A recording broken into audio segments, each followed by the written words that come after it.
Assalamualaikum warahmatullahi wabarakatuh. Saya Aditya Wirya, kelas 12 IPS 3. Di sini saya akan menjelaskan materi tentang kritik dan esai.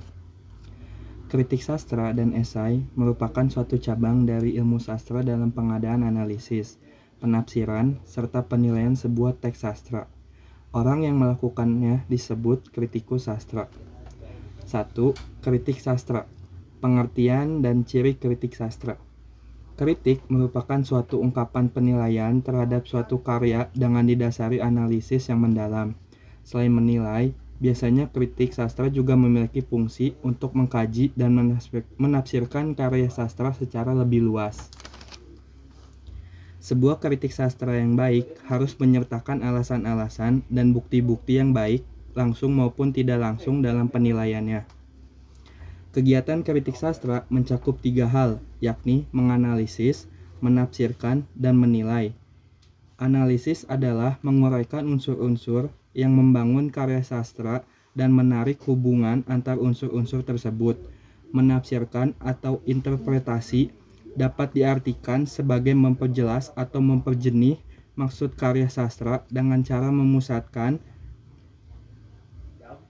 interpretasi pada ambiguitas, kias atau kegelapan dalam karya sastra, dan memperjelas makna karya sastra dengan jalan menjelaskan unsur-unsur dan jenis karya sastra.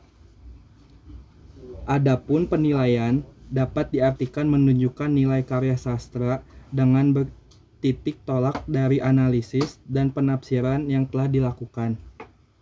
Secara garis besar, kritik memiliki ciri-ciri sebagai berikut. Yang pertama, bersifat menanggapi atau mengomentari karya orang lain. Kedua, menunjukkan kelebihan dan kekurangan.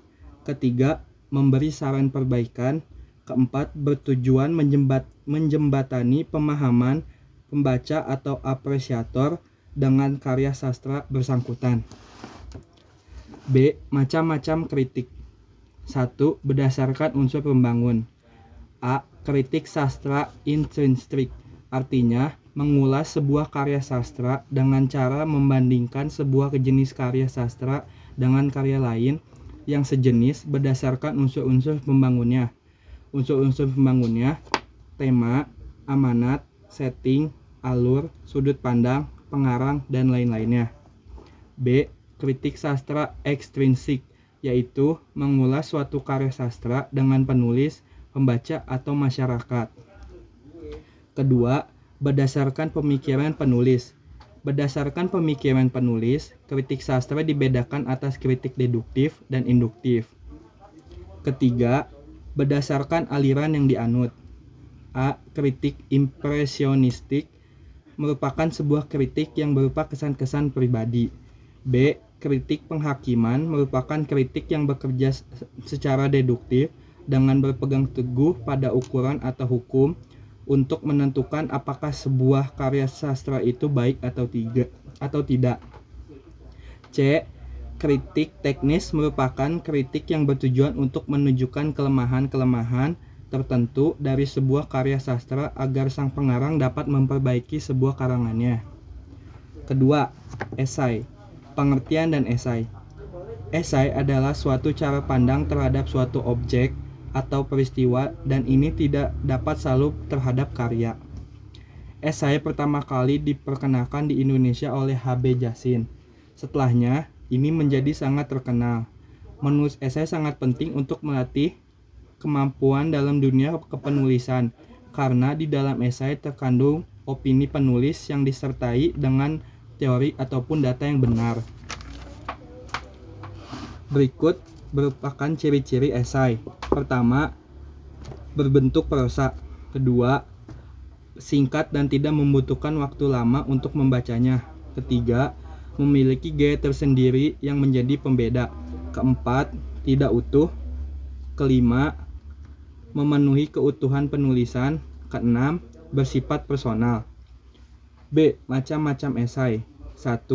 Esai deskriptif, yaitu berisi ulasan tentang suatu fakta dan data yang diungkapkan seperti apa adanya, tidak ada dilebihkan dan tidak ada yang dikurangi. B. Esai ekspositif, berisi ulasan yang tidak sekadar merupakan keadaan sebenarnya, namun juga menjelaskan secara detail dari sudut pandang terhadap masalah tertentu. 3. Esai argumentatif, berisi ulasan berupa analisis menuju kesimpulan terhadap ulasan yang diangkat penulis.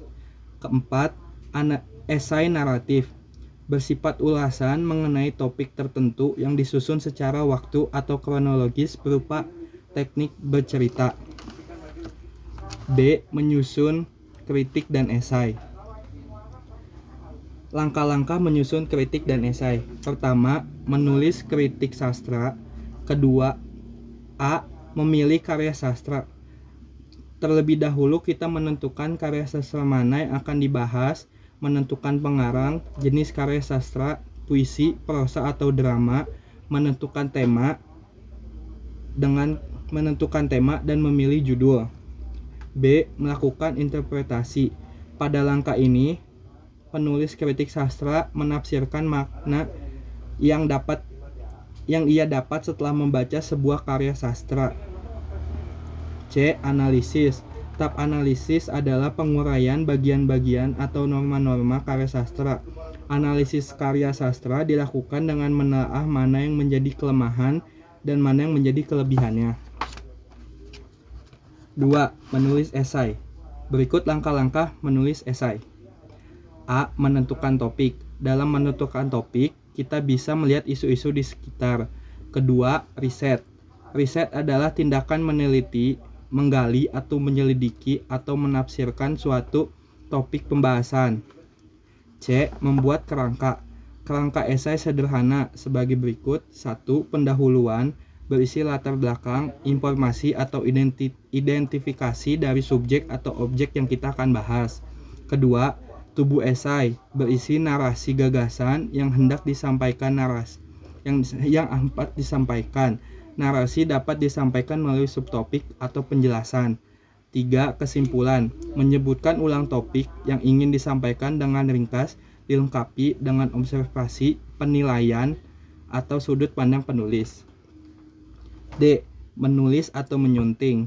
Hal-hal yang harus diperhatikan oleh seseorang esais. Pertama, pantang menyerah dan selalu ingin tahu akan hal-hal baru. Kedua, selalu menyiapkan literatur penting dan berbagai sumber untuk memperkaya isi tulisan. Ketiga, menjaga kestabilan emosi sehingga tulisannya mempunyai nilai yang lebih santun, lebih objektif, dan lebih enak. Keempat, kreatif dalam mengombinasikan berbagai macam literatur. Kelima, menyajikan tulisan secara apik. Keenam, memilih tema yang berkaitan dengan hal-hal yang sedang berkembang di masyarakat. Pada prinsipnya, penulisan kritik dan esai berkaitan dengan 3 aspek, yaitu 1. Aspek historis, yaitu berkaitan dengan watak dan orientasi kesejarahan. Kedua, aspek rekreatif, yaitu menghubungkan apa yang ditangkap atau yang telah diungkapkan sastrawan. Ketiga, aspek penghakiman, yang berkaitan dengan nilai-nilai dari kadar artistiknya. Nilai-nilai tersebut pertama, estetik, yakni pencapaian sebagai karya seni. 2. Epistemik, yakni tentang kebenaran-kebenaran. C. Normatif, yakni tentang arti, kepentingan, kegunaan, dan kedalamannya.